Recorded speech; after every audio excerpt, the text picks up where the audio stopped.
Va por ti, Julen. Va por ti, Julen Medina. Hoy, sobre las 2 de la tarde, en el Clínico Universitario de Donostia, ha fallecido un gran corredor. Un corredor que hay que admitirlo. Corredor en tierra de Pamplona, mítico. Siempre lo recordaremos.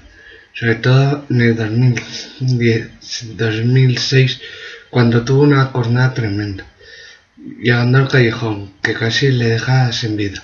Pero no ha sido una cornada de toros, sino un maldito accidente en la playa Zubriola de San Sebastián, que le dejó inconsciente, dejó casi ya muerto.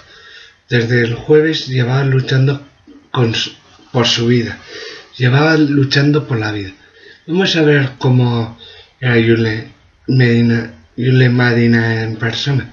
Era una persona agradable, que decía muchas cosas, que lo de no tocar a los toros, que llegaba el momento y se lo tocaba, y intentaba comunicar ideología de acorde a la normativa que posteriormente él no la cumplía. Él era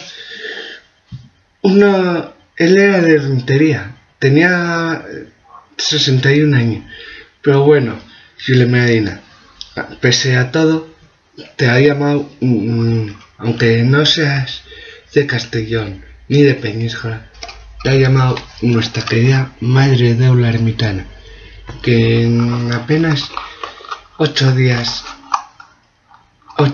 9 días, empezáis sus fiestas.